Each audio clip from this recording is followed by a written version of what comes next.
No niin, kokeillaanpa uudestaan. Tosiaan huomenta kaikille ja tervetuloa tänne kuuntelemaan tätä ACP-esitystä. Tämän esityksen nimi on Sosiaalinen media ja tietämyksen synty.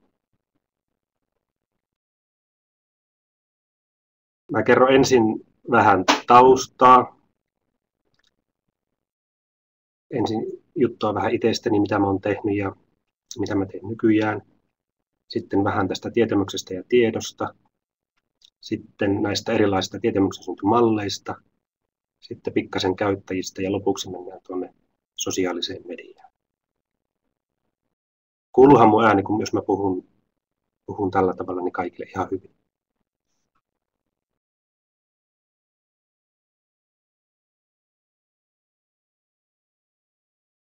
Hyvä homma.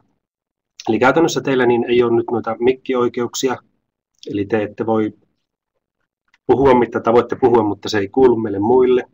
Niin mitä teillä tulee kysymyksiä mieleen, niin kirjoittakaa sinne chattiin. Koitan niitä sieltä lukea ja sitten niin keskustellaan niistä, tai minä keskustelen ja te kuuntelette niistä vähän jossakin välissä. Palataan viimeistään sitten esityksen lopussa niihin kysymyksiin. Ja tämä esitys niin tallennetaan ja me pistetään URLi sitten niin kaikille sähköpostilla, mistä se löytyy.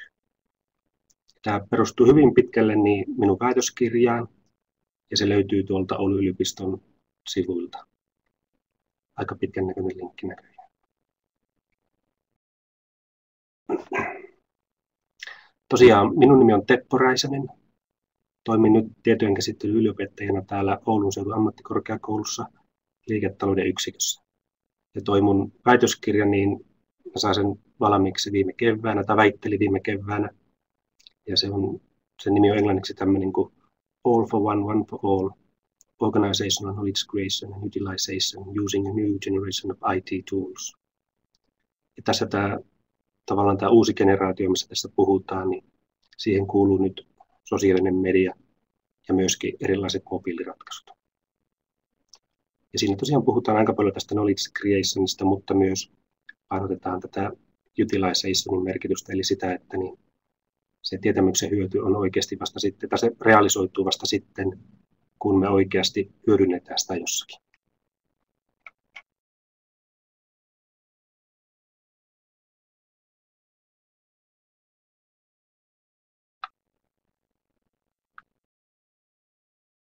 Pitäisikö nyt esitetään?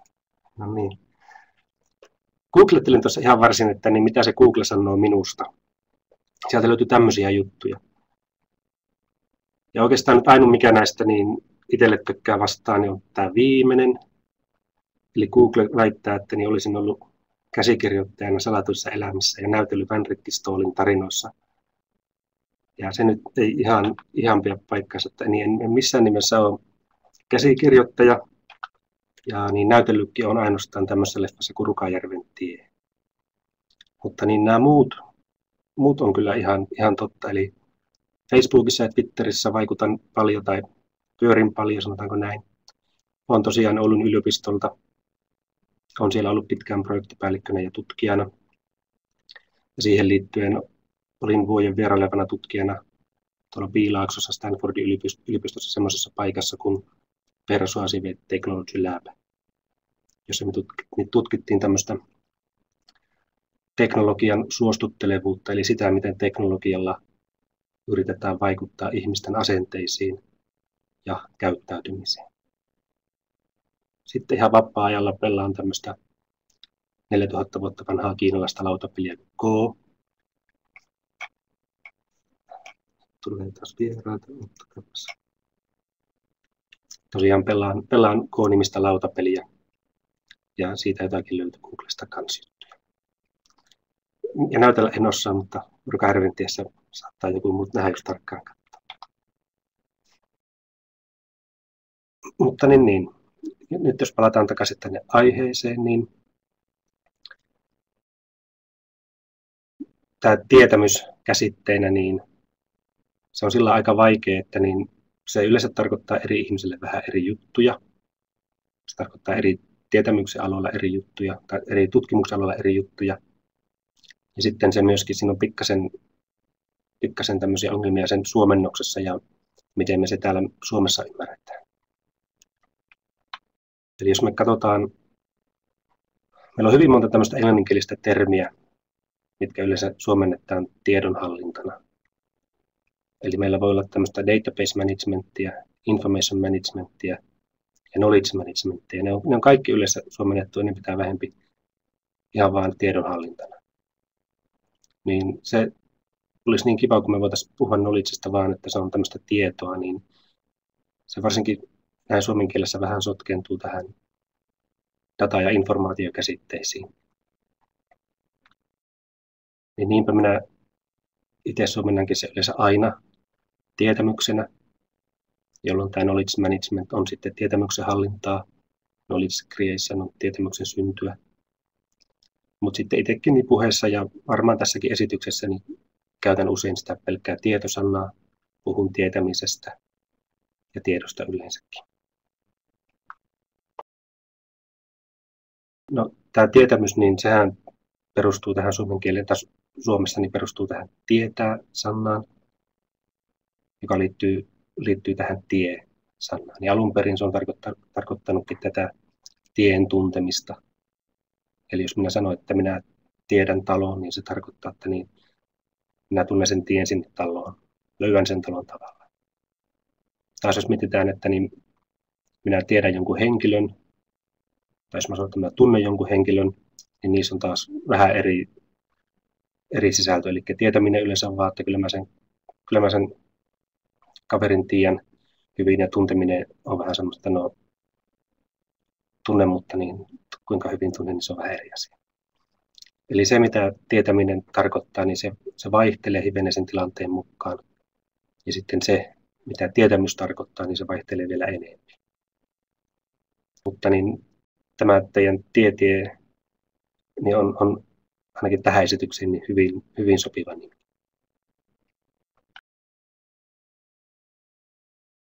Tietämys. Eli katsotaan ensin vähän, mitä tämä tietämys näin niin kuin perinteisesti tietojärjestelmätieteessä tarkoittaa. Eli mun väitöskirja niin on tietojärjestelmätieteitä, ja siellä niin me perinteisesti erotellaan toisistaan data, informaatio ja tietämys.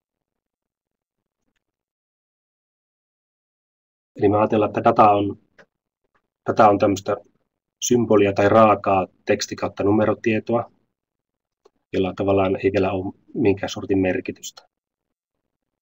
Informaatio on sitten semmoista prosessoitua dataa, eli sitä datasta on tehty jollain tavalla hyödyllistä tai jopa käyttökelpoista. Ja sitten tietämys, niin se on tämmöistä personalisoitua informaatiota.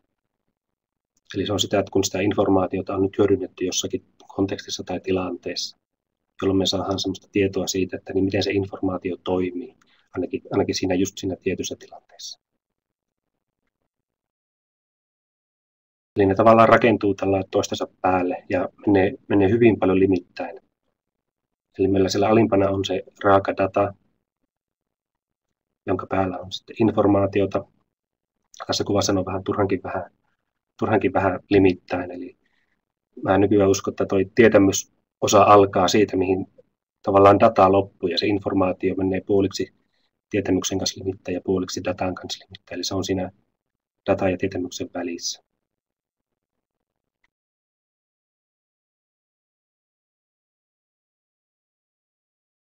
Tämmöiset kaverit kuin Alavi ja Leitner, niin ne on ehkä, tai niiden 2001 artikkeli on ehkä paras tämmöinen tietämystä ja tietämyksen hallintaa kuvaava artikkeli. Mulla on lopussa sitten niitä lähteitä vähän, niin sieltä löytyy tämäkin artikkeli. Niin he ovat sanoneet näin, että niin informaatio muuttuu tietämykseksi vasta sitten, kun ihminen prosessoi sen.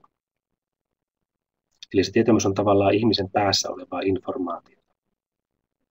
Sitten kun me taas artikuloidaan ja puhutaan ja vaikka piirretään se informaatio paperille, sen meidän päässä oleva tietämys paperille, niin se muuttuu takaisin informaatioksi.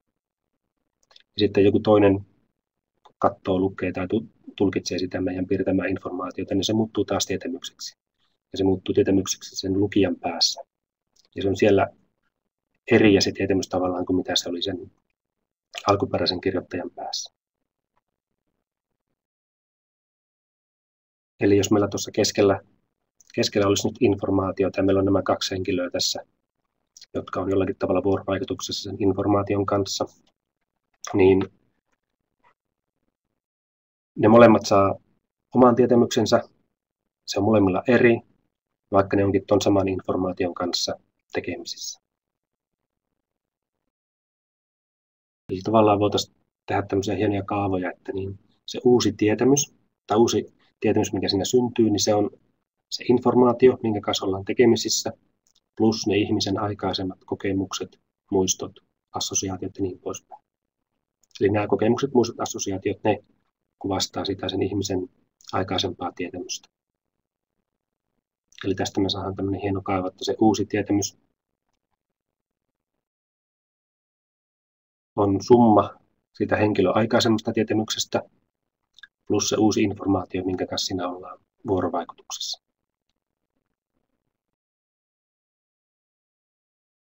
Aina vähän temppuilee, kun tulee uusia ihmisiä. No niin. Kuitenkin se data-informaatio-tietämysjaottelu, niin se on vain yksi tulkinta tietämyksestä. Eli niitä on paljon muitakin, ja me voitaisiin tulkita tietämys esimerkiksi näin, että se voidaan ajatella tämmöisenä objektina, pääsynä informaatioon, kyvykkyytenä, ymmärtämisenä, prosessina, suhteina tai tulkintana. Eli jos me ajatellaan, että tietämys on tämmöinen objekti, niin se on joku asia, esine tai olio, jota me voidaan manipuloida. Ja sitä kautta me voidaan tallentaa se vaikkapa nyt tietojärjestelmiin tai tietokantaan. Se on ehkä semmoinen tietojärjestelmätieteessä vanhin näkemys tähän. Mutta me voidaan ajatella tietämys myös pääsynä informaatioon, jolloin se kuvaisi tätä meidän kykyä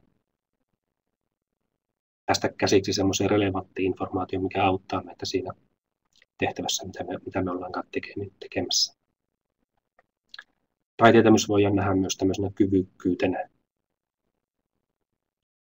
Eli miten sitä voidaan hyödyntää ja miten se vaikuttaisi tuleviin toimenpiteisiin.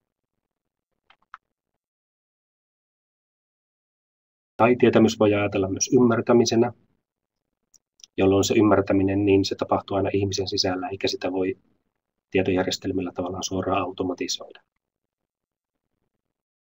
Tai se voidaan nähdä prosessina, jolloin se keskittyy enemmän tämmöisiin asiantuntijoihin ja miten heidän asiantuntijuuttaan voitaisiin soveltaa.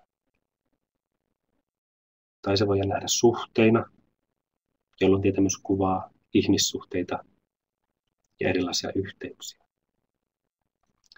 Tai sitten me voidaan ajatella sitä tulkintana, jolloin se on aina seurausta ihmisten yhteisistä tulkinnoista ja kielestä.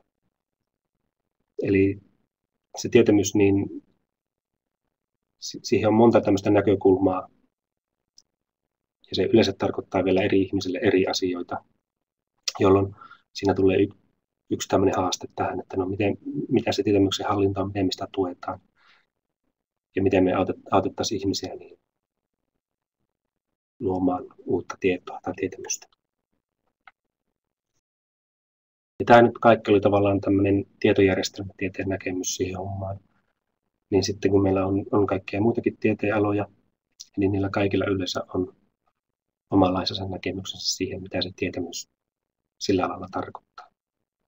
Joillekin se on periaatteessa vain puhasta tämmöistä tieteellistä tietoa, joillekin se on enemmän semmoista konkreettista tavallaan know-howta, että mitä me voidaan ja pystytään tekemään. Ja tavallaan kärjistetysti niin meillä voi olla tämmöisiä teknillisten alojen näkemyksiä tietämykseen, jolloin ne yleensä keskittyy siihen, että niin miten teknologia, niin miten se voi tukea tietämyksen syntyä ja hallintaa. Sitten tämmöinen organisatorinen näkemys yleensä keskittyy siihen, että no, miten ne eri organisaation ominaisuudet, niin miten ne voi tukea tietämyksen syntyä. Esimerkiksi organisaatiokulttuuri, miten se voi auttaa tai haitata tietämyksen syntyä. Ja viimeiseksi tämmöinen ekologinen näkemys, joka kuvastaa sitä, että niin miten ihmiset ja ihmisten välinen vuorovaikutus, niin miten se voi tukea tietämyksen syntyä. Eli tietämyksen on tosi paljon eri näkemyksiä ja tulkintoja tieteenalasta ja monesti jopa tutkijasta ja ihmisestä riippuen. Eli näiden lisäksi niin me voitaisiin jaotella vielä tietämystä tämmöisiin eri kategorioihin. Eli me voitaisiin ajatella, että on olemassa tämmöistä selittävää tietämystä, proseduraalista tietämystä, kausaalista tietämystä, ehdollista tietämystä ja relationaalista tietämystä. Eli käytännössä tuo selittävä tietämys, niin se kuvastaa sitä, tai vastaa tämmöisiin mikä-kysymyksiin. Eli jos me ajateltaisiin vaikkapa jotakin lääkäriä, joka on määräämässä lääkettä potilaalle, niin tämä mikä kysymys liittyy nyt siihen vaikkapa, että niin mikä lääke soveltuisi nyt potilaalle parhaiten. Proseduraalinen tietämys on tätä tämmöistä miten-tietoa, eli vaikkapa, että miten se lääke toimii, tai miten se lääke pitäisi annostella ja antaa sille potilaalle. Kausaalinen tietämys on sitten taas tämmöistä miksi-tietoa, että no miksi se lääke toimii. Ehdollinen tietämys on tämmöistä milloin-tietoa, että missä olosuhteissa se lääke voisi toimia, milloin se pitää ottaa. Ja lopuksi tämä relationaalinen tietämys on sitten tavallaan, että minkä kanssa tai suhteessa mihin. Eli esimerkiksi lääkkeitä, niitä on monesti monenlaisia, niin pitäisi tietää, että onko niillä yhteisvaikutuksia. Estääkö joku toinen lääke toista lääkettä imeytymästä ja niin poispäin. No sitten jos palataan takaisin tänne tietojärjestelmätieteisiin, niin usein meidän alalla niin se tietämys jaotellaan kahtia.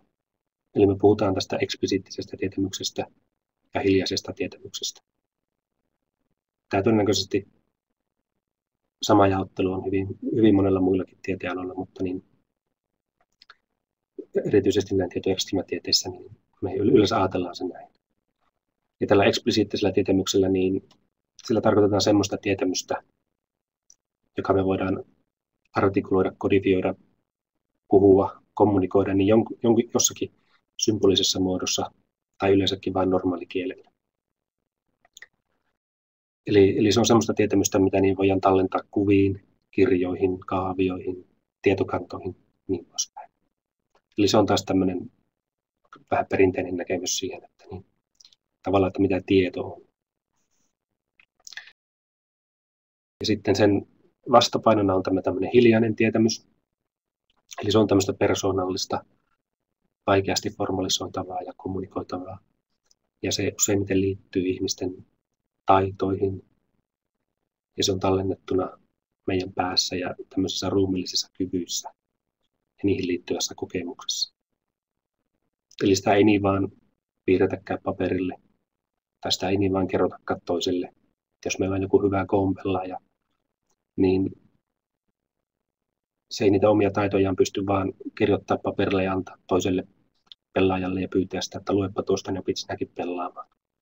Siihen liittyy ne kyvyt ja taidot, mitä ne ei niin vaan pystykään toisten kanssa jakamaan.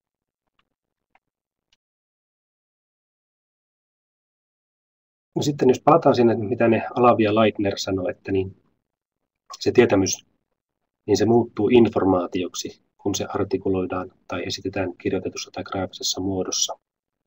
Ja verrataan tätä nyt tähän tämmöiseen eksplisiittiseen näkemykseen. Niin kun se eksplisiittinen tietämys on just sitä tietoa, mitä me voidaan artikuloida, kodifioida ja kommunikoida, niin me huomataankin, että niin, tämä eksplisiittinen tietämys ja informaatio niin onkin oikeasti aika lähellä toisiaan. Ja nyt jos tässä haluaa taas kärjistää, niin voisi sanoakin näin, että se eksplisiittinen tietämys on informaatiota. Niin siitä me päästään tähän, että niin, jos me halutaan, että tässä tietämyksen hallinnassa ja tietämyksen synnyssä on oikeasti jotakin uutta, niin siinä kannattaisi keskittyä siihen hiljaiseen tietoon. Koska se eksplisiittinen tietämys on hyvin lähellä informaatiota, niin semmoinen tietämyksen hallinta, missä me ollaan tekemisissä vain eksplisiittisen tiedon kanssa, niin on hyvin lähellä informaatiohallintaa. Eli siinä tavallaan ei ole hirveästi uutta silloin. Tosiaan tärkeämpää olisi keskittyä hiljaiseen tietämykseen. Ja silloin siinä on se ihminen, on se, joka siinä on siinä keskeisessä roolissa. Toki teknologia voi tukea, mutta se voi myös haitata sen ihmisen tekemää tietämyksen hallintaa ja tietämyksen syntyprosesseja.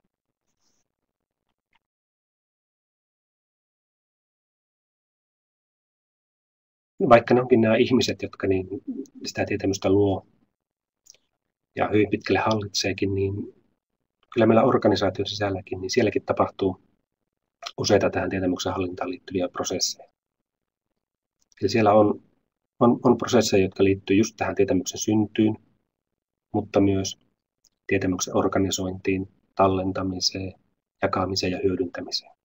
Eli siellä on kaikkea muutakin kuin pelkästään tähän syntyyn liittyviä juttuja. Ja tosiaankin se tietämyksen tai siitä saatu hyöty, niin me saadaan vasta silloin, kun me sitä oikeasti hyödynnetään jossakin.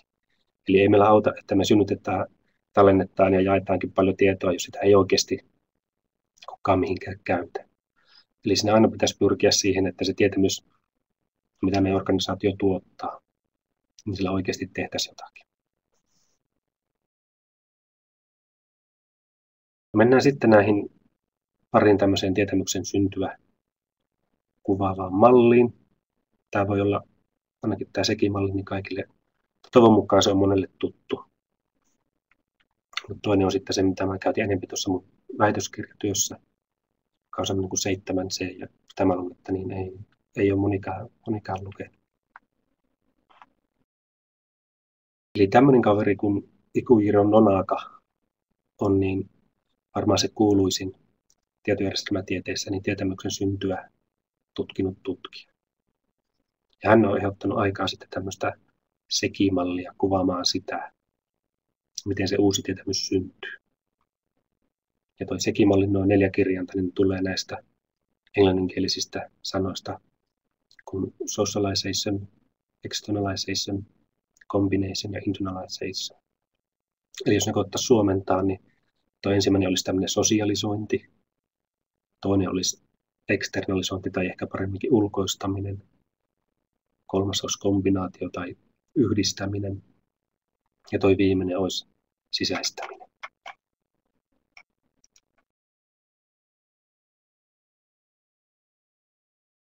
Eli käytännössä nuo 4 tuommoista moodia, niin ne kuvaa sitä, miten hiljainen ja eksplisiittinen tietämys ovat keskenään vuorovaikutuksessa. Ja sen SEKI-mallin mukaan niin se uusi tietämys syntyy tämän hiljaisen tiedon ja eksplisiittisen tiedon välisestä vuorovaikutuksesta. Eli kun meillä on eksplisiittistä tietoa ja hiljaista tietoa, ja ne on jotenkin yhteyksissä toisiinsa, niin silloin voi uutta tietämystä syntyä. Tyypillisesti se malli kuvataan tämmöisenä nelikenttänä, jossa niin tuonne vasempaan laitaan ja ylälaitaan niin tulee tämä hiljainen tietämys. Ja oikeaan laitaan ja alalaitaan tulee tämä eksplisiittinen tietämys. Ja se tietämyksen synty, niin se lähtee täältä vasemmalta ylhäältä liikkeelle. Eli se on tavallaan se moodi, missä niin uutta hiljaista tietämystä syntyy aikaisemmasta hiljaisesta tietämyksestä. Eli se on tämä sosialisointi. Eli siitä semmoiset perinteisimmät esimerkit on vaikkapa nyt tämmöinen sepän kisälli, kuinka se ennen siellä sepänpajassa oli pitkään kisällinä ja se katsoi ja kuunteli, kun se mestariseppä siinä teki töitä ja tako työkaluja ja mitä lie takonutkin. Eli se pohjautuu hyvin pitkälle tämmöiseen observointiin ja aistihavaintoihin. Eli kun sitä hiljaista tietämystä määritelmien mukaan on aika vaikea, jos ei mahdotonkin monissa tilanteissa, niin artikuloida ja ulkoistaa tavallaan, niin tässä lähdetään siitä, että niin se observoi ja seuraa sitä toista kaveria ja se omien näkö, kuulu, haju, miksei makuaistinkin avulla, niin yrittää saada sitä hiljaista tietämystä siirrettyä itselleen. Ja sitten se toinen moodi on tämä, missä me yritetään sitä hiljaista tietämystä muuttaa eksplisiittiseksi tietämykseksi. Eli sitä sanotaan ulkoistamiseksi. Ja se on tosiaan, vaikka se hiljainen tieto, niin sitä onkin vaikea artikuloida, niin tässä ulkoistamisessa siihen pyritään. Ja se tavallaan se keino, mitä Nonaka sanoo, että mitä siinä pitäisi käyttää tai mitä siinä voi käyttää, niin on tämmöiset metaforat ja analogiat. Eli kun se hiljainen tieto itsessään, niin sitä on vaikea pukea sanoiksi, niin me voitaisiin koettaa keksiä tämmöisiä metaforia, mihin se sama tieto tavallaan sisältyisi, missä me puhutaan vähän eri asioista, mutta niin mitkä liittyy jotenkin siihen hiljaiseen tietoon, mitä me yritetään kertoa. Ja samoin analogiat auttaa siinä kanssa. Mutta tosiaan tämä ulkoistaminen kuulostaa monesti helpolta, mutta niin kun se hiljainen tieto määritelmien mukaan sitä on vaikea artikuloida, niin sen tukeminen ei yleensä olekaan ihan niin itsestäänselvää kuin mitä sitä äkkiä aina voisi luulla. Ja sitten tämä kolmas sekimoodi on se, kun me tehdään uutta eksplisiittistä tietoa aikaisemmasta eksplisiittisestä tiedosta, eli sitä sanotaan yhdistämiseksi. Siinä Nonaka esittää, että niin visualisointi, tiedon uudelleen organisointi ja tämmöinen linkittäminen niin olisi hyviä keinoja koettaa tehdä sitä. Mä yleensä tykkään sanoa, että se on sitä copypastea, eli meillä on aikaisempaa tietoa ja me kopioidaan sitä vaan. Tehdään sillä kautta tavallaan uutta tietoa.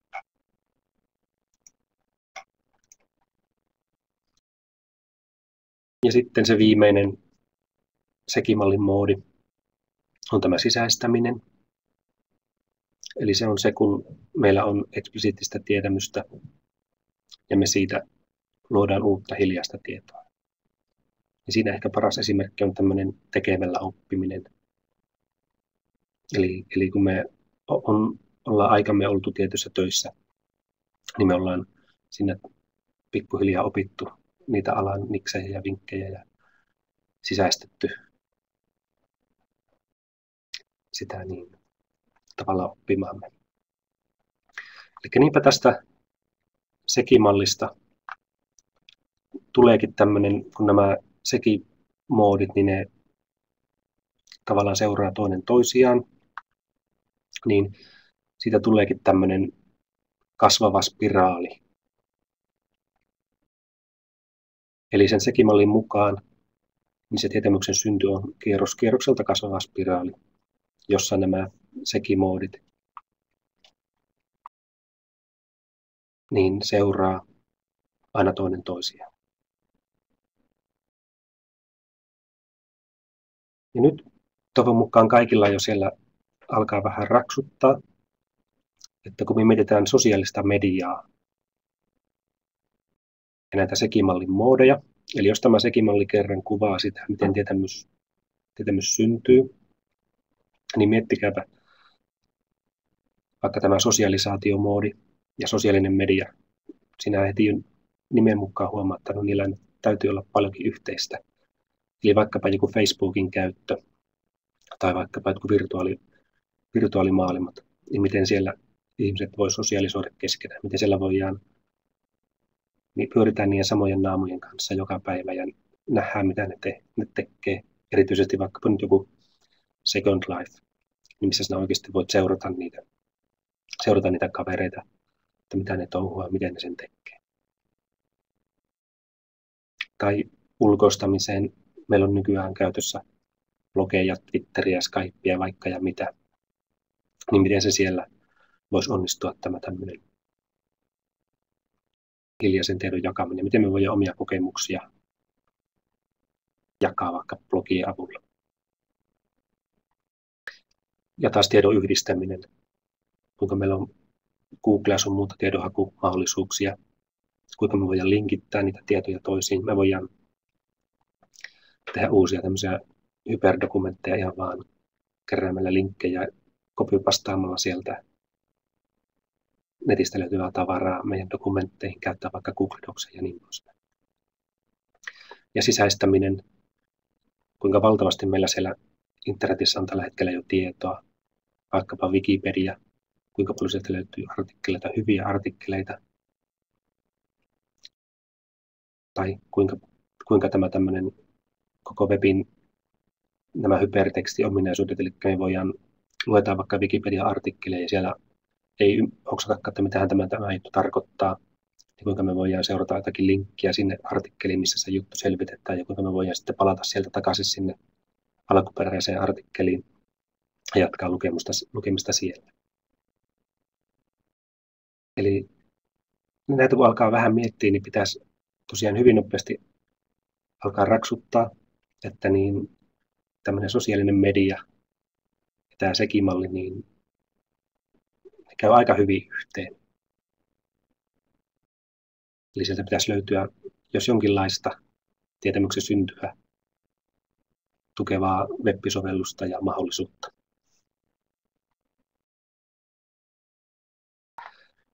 Tavallaan se, missä nyt sosiaalinen media ja koko web niin on parhaimmillaan, on just tämä yhdistäminen. Eli tänä päivänä näin sosiaalisten median palveluiden suosio ja käytettävyys ja käyttäjämäärät on sitä luokkaa, että niin sieltä löytyvä tietomäärä on valtava. Sieltä löytyy nykyään vastaus lähes kysymykseen kuin kysymykseen. Ja nämä eri sosiaalisen median työkalut, niin ne nyt mahdollistaa just tämän olemassa olevan tiedon murusten linkittämisen uudella tavalla. Ja tässä just nämä linkit on se, mikä siinä on avainasemassa. Eli me voin kotisivuille niin tehdä linkkejä eri tietoon. Mä voin yhdistellä siellä niiden linkkien avulla eri juttuja. Eli kun mietit, että mikä se linkki edes on, niin se on semmoinen, sehän yhdistää sen sivun, mistä se linkki lähtee sinne sivuun, minne se linkki tavallaan osoittaa. Eli mulla voisi olla mun kotisivulla linkkejä jonnekin vaikkapa Wikipedia-artikkeleihin, mitkä liittyy mun opetettaviin kursseihin ja niin poispäin. Eli tämä kannattaa hoksata ja muistaa, että tämä yhdistäminen on tosiaan se, missä niin web on oikeastaan parhaimmillaan. Tuohon kuvaan on sitten koottu näihin eri sekimalleihin liittyviä teknologioita. Eli tämä on yhdestä artikkelista ja löytyy muun muassa minun väitöskirjasta tämä kuva suoraan. Eli että mitä eri tapoja meillä on tätä sosiaalisaatiota tukea. Meillä löytyy eri tämmöisiä verkkoyhteisöjä, osallistumista ja niin poispäin. Mitä kaikkea meillä tapoja on ulkoistamista tukea, on instant messengereitä, on VoIPia eli voice over IP, näitä Skypein tapaisia puhelumahdollisuuksia, eri chatteja, blogeja, mobiiliteknologioita ja niin poispäin. Sitten täällä yhdistämisosassa meillä on tosiaan vaikka ja mitä, on mashupeja, eli ne on tämmöisiä, miten me luodaan uusia web-palveluita yhdistämällä aikaisempia web-palveluita. On tiedonhakukoneita, sosiaalisen verkostojen analysointia, on vaikka ja mitä.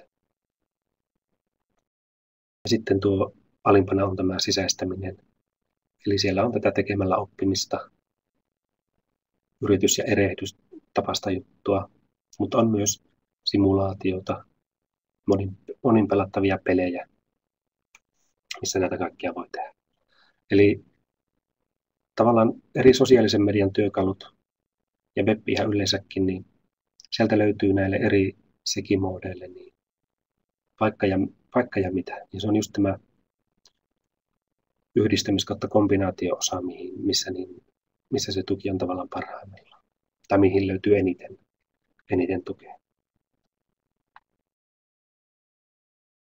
Tosiaan tämän SEKI-mallin lisäksi niitä on muitakin malleja. Toi SEKI-malli on se tunnetuin ja sitä kautta paras. Mutta niin mulla oli omassa väikkärissäkin niin tämmöinen 7C-malli aika keskeisessä roolissa. Suurin syy siihen oli tietenkin se, että se on mun ohjaajan tekemä malli. Eli tämmöinen kuin professori Harri Oinas-Kukkonen Oulun yliopiston tietojen käsittelytieteiden laitokselta. Eli se 7C-malli sanoo, että niin tietämyksen syntyä edesauttaa seuraavat C-kirjaimella alkavat prosessit.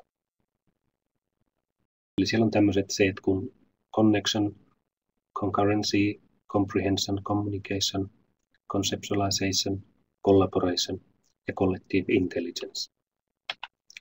Tästä on professori Oinas-Kukkonen tehnyt myös suomenkielisen version, joka on tämmöinen kuin 7Y-malli. Eli hän suomentaa nämä C tällä tavalla, että yhteys, yhtäaikaisuus, ymmärtäminen, yhteydenpito, yhteinen jaettu käsitys, yhteistyö ja yhteisälykkyys. Ehkä tuo viimeinen vähän särähtää korvaan, mutta niin muutenhan on oikeastaan ihan järkevästi suomentuukin. Eli tässä 7C-mallissa niin se on tämä concurrent connection, eli tämmöinen yhtäaikainen yhteys on se kaiken perusta. Eli minulla, sinulla ja kaikilla muillakin kuulijoilla niin olisi oltava yhtäaikainen yhteys siihen informaatioon ja toisiimme. Ja tavallaan tänä päivänä se on vähän triviaalia sillä tavalla, että niin, tai jos me ajatellaan vaikka sosiaalista mediaa, niin ilman internetyhteyttä, niin se on aika paha toimia siellä sosiaalisessa mediassa. Eli hyvin usein tämä yhtäaikainen yhteys on sillä tavalla oletettua, että niin, ei me oikein internettiä voida tutkia ilman internetyhteyttä. Tuossa on tämä 7C-malli kuvattuna sitten, eli siitä löytyy tämä hiljainen ja eksplisiittinen tieto tästä pystyakselilla, mutta sitten tavallaan vaaka-akselilla on tämmöinen yksilöllinen tuolla vasemmalla laajalla ja yhteisöllinen tieto tuolla oikealla laajalla. Eli tämä mätsää aika hyvin tämmöisen sosiaalisen median ja siellä tapahtuvaan tiedonluontiin, kun tämä ottaa huomioon tämän yhteisöllisyyden. Eli se ei ole pelkästään yksilöt siellä, vaan siellä luodaan sitä merkitystä ja tietämystä myös yhdessä. Tässä nyt taustalla on se yhtäaikainen yhteys, mitä tässä kuvassa ei näy. Eli se on, oletetaan, että se on tavallaan siellä päällä. Niin sitten se homma lähtee tästä vasemmasta laajasta comprehensionista, eli tästä ymmärtämisestä. Eli siitä, kun yksittäinen käyttäjä ymmärtää jotakin. Sen jälkeen sillä yksittäisellä käyttäjällä on mahdollisuus kommunikoida, eli kun se jotakin ymmärtää, se pitäisi voida kommunikoida ja jakaa niitä, että mitä se nyt hoksasi. Jonka jälkeen se yhteisö, eli se jakaa sen yhteisön kanssa, niin sen yhteisön pitäisi päästä semmoiseen yhteiseen käsitykseen, yhteisymmärrykseen siitä. Eli tavallaan se luo tämmöisen yhteisen konseptin siitä, että niin, mikä tämä juttu nyt on. Jonka jälkeen se yhteisö voisi tehdä yhteistyötä, eli tavallaan käyttää sitä luotua konseptia tämmöisessä jossakin oikeassa ongelmanratkaisutilanteessa. Ja siinä yhteistyön aikana taas jollakin yksilöllä on mahdollista ymmärtää jotakin uutta, ja niin se homma jatkuu, ja siitä tulee taas semmoinen spiraali. Ja tuonne keskelle jää toi collective intelligence, eli se yhteisälykkyys, joka siinä nyt tavallaan kierrokselta kasvaa. Eli se kuvastaa vähän sitä sen yhteisön kykyä toimia ja ratkaista ongelmia. Eli se on, sitten kun sitä väitöskirjaeesta tutkii tuota hommaa, niin sitä huomaa, että se 7C-malli, niin se on hyvin pitkälle samalla niin kuin sekin, ja se oikeastaan se iso ero siinä on vaan, että se eksplisiittisesti erittelee tämän yksilöllisen ja yhteisöllisen tietämyksen. Mutta loppupeleissä se ero on aika pieni. Mutta taaskin niin pitäisi olla helppo hoksata, että niin sosiaalinen media tukee hirmu hyvin tätä yhteydenpitoa, eli sitä communication-prosessia, ja hyvin myöskin tätä collaboration, eli yhteistyötä. Eli meillä on kaikki kommunikaatiotyökalut, mitä kaikkea meillä on, blogeja, Skype ja niin poispäin, jotka auttaa siinä yhteydenpidossa. Ja meillä on Wikipediaa, Google Docsia ja niin poispäin, mitkä auttaa yhteistyössä. Ymmärrys ja se yhteinen jaettu käsitys on vähän, tai niille ei löydy ihan niin semmoista suoraa tukea aina.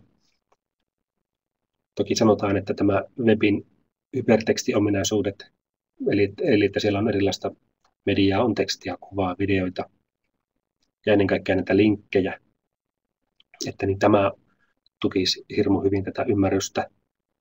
Ja kyllä se toki tukeekin, mutta se tavallaan ne työkalut ei ole ihan niin suoria, kun meillä on vaikka joku Google Docs, että niin tuossa on työkalut ehkä yhteistyötä, eli ymmärrykseen ei ihan löydy semmoisia yhtä täsmällisiä työkaluja. Mutta se, mikä tästä hypertekstihommasta niin on semmoinen iso plussa, niin on tämä tämmöinen vuorovaikutteisuus. Eli se, kun meillä joku käyttäjä tekee jotakin, koettaa ymmärtää siellä niitä juttuja, niin me voidaan esittää sitä tietoa eri tavalla sen käyttäjän toiminnan mukaan. Eli kun käyttäjä jotakin tekee, niin se voi vaikuttaa siihen tietoon, ja sitä kautta niin me voidaan saada se käyttäjä ymmärtää ja hoksaa jotakin uutta. Ja tämä yhteinen jaettu käsitys, eli se, miten tämmöinen yhteisö niin luo tämmöisiä käsitteitä ja pääsee yhteisymmärrykseen, niin siihen löytyy ehkä vielä vähempi semmoisia suoria työkaluja, että tällä te siihen pääsette. Toki kaikki keskustelupalstat ja tämmöiset, niin siellähän sitä syntyy, mutta se syntyy enemmän tosiaankin sen keskustelun perusteella, eikä niin, että siellä on joku nappi, mitä klikataan ja homma olisi sillä selvä. Mutta kun se onkin tämmöinen yhteisymmärrys, niin se onkin semmoinen aikaa vaativa prosessi, eli että se ei se synnykään ihan niin kuin tosta vaan, ja useimmiten olisi paljon parempikin, että se yhteisö kävisi vähän semmoista kiivasta väittelyä siitä, että niin miten se homma menee, ettei menisi siihen, että niin kaikki vain nyökkäilee ja on automaattisesti samaa mieltä. Mutta tosiaan siihen, jos joku keksii semmoisia työkaluja, millä tämmöinen yhteisö saavuttaisi helposti yhteisön jaetun käsityksen, niin sille olisi ainakin tiedemaailmassa kysyntää. Tuossa on tähän 7 seinäihin eri prosesseihin taas, miten niitä voidaan tukea. Hyvin pitkälle näihin pätisi niitä samoja juttuja, mitä siellä sekin kohdalla oli. Ja on täällä varmaan muutama uusi homma. Oikeastaan se, mikä näistä liittyy parhaiten tai eniten mun väitöskirjatyöhön, on ehkä tuolla comprehension kohdalla toi reflektio. Eli me huomattiin siellä hyvin monessa paperissa se, että niin se reflektio auttaa tätä ymmärtämistä hyvin paljon. Eli jos minä opettajana opetan kursseja ja haluaisin kehittyä paremmaksi siinä opettamisessa, niin jos minulla olisi työkaluja, miten mä voin katsoa taaksepäin, niin verrata vaikka sitä omien oppilaiden tuloksia siihen, että no miten se Ilkka on pärjännyt ja samojen oppilaiden kanssa, pystyisin löytämään semmoisia kohtia, että niin missä minä en vielä Ilkalle pärjää tai missä minulla on parannettavaa. Niin tämä auttaisi tässä ymmärtämisessä hirmu paljon. Ja toinen, mikä oli ihan selvä väitöskirjatyössä, oli nämä guidelines, eli tämmöiset ohjeet kautta opasteet. Että niin, no varsinkin yhteistyöhön, niin se, että meillä on selvät ohjeet, niin sehän auttaa sitä varmaan ihan suoraan. Mutta niin ne ohjeet auttoi myös tällä yhteisen käsityksen muodostamisessa. Eli jos yhteisö halusi yrittää tuottaa tämmöistä omaa näkemystä siitä asiasta, niin se, että ne pystyi käyttämään näitä ohjeita pohjana, oli iso apu. Ja samoin toimi hirmu hyvin, jos sen yhteisön pystyi saamaan tuottamaan näitä ohjeita. Kun ne ohjeet on semmoisia hirmu konkreettisia, niitä pystyy vertailla keskenään. Voi katsoa, että miksi tämän ohjeen mukaan niin tässä hommassa on 10 steppiä. Toisen ohjeen mukaan niin se sama homma hoituu 5. niitä voi vertailla, näitä tämmöisiä konsepteja, ja niitä pystyy, siinä on tavallaan joku semmoinen tavoite, mihin se yhteisö pyrkii, kun ne koettaisiin saada tuottaa näitä ohjeistusta.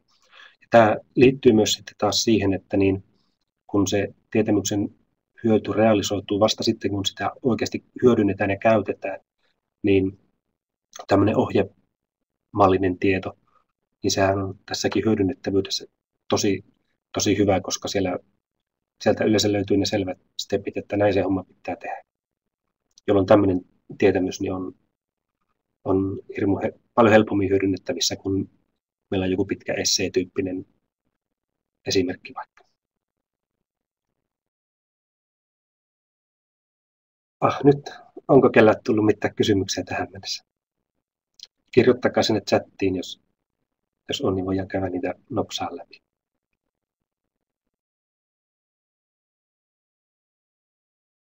Hiljasta on.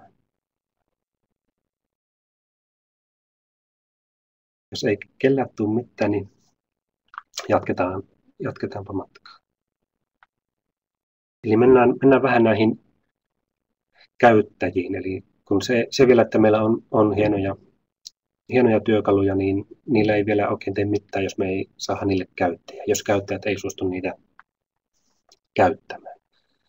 Ja se onkin tämä nykyinen tämmöinen web-sukupolvi, niin se on tottunut hirmu helppokäyttöisiin sovelluksiin. Ja tämä ei tavallaan hirmu hyvin mätsää sen kanssa, että jos me halutaan suunnitella pelkästään tietämyksen syntyä tukevia sovelluksia. Jos me halutaan, että semmoinen on hirmu helppokäyttöinen, niin se yleensä tarkoittaa sitä, että sen pitää olla aika simppeli. Siinä ei saa olla kovin semmoisia monimutkaisia toiminnallisuuksia. Ja nyt jos me halutaan, tai se on tavallaan vaikea tehdä semmoista sovellusta, mikä me pidetään tarpeeksi simppelinä, mutta josta olisi oikeasti merkittävää hyötyä näissä tietämyksen syntyä kuvaavissa muodeissa ja prosesseissa. Ja sitten jos me nyt vähän mietitään, että minkälaista porukkaa siellä netissä pyörii, niin se tilanne jopa vähän pahenee.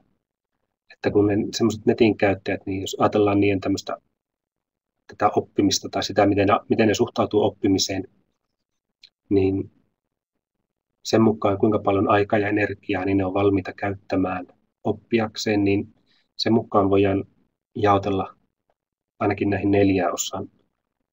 Mä en tiedä, tämä voi olla jollekin tuttuakin ja mä yritin niitä suomennella ja mä en kovin hyvin omasta mielestäni siinä onnistunut, mutta ne netin käyttäjät voitaisiin jakaa, tai yleensäkin oppijat voidaan jakaa tämmöisiin vastustaviin oppijoihin, myöntyviin oppijoihin, suorittaviin oppijoihin ja rakentaviin oppijoihin.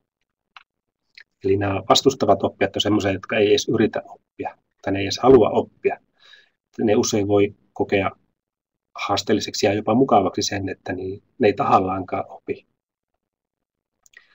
Varmaan luokkahuoneessakin voi olla monellekin tuttuja tämmöisiä. Nämä myöntyvät oppijat on taas sitten semmoista, jotka tarvii koko ajan tämmöistä ohjeistusta, rohkaisua, vähän semmoista tönimistä, että no tehdään nyt. Ja ne ei vielä kovin paljon harrasta tämmöistä kriittistä ajattelua itse, että niitä täytyy tosiaan ohjeistaa, rohkaista ja vähän niin kuin käistä pitää viedä koko ajan eteenpäin.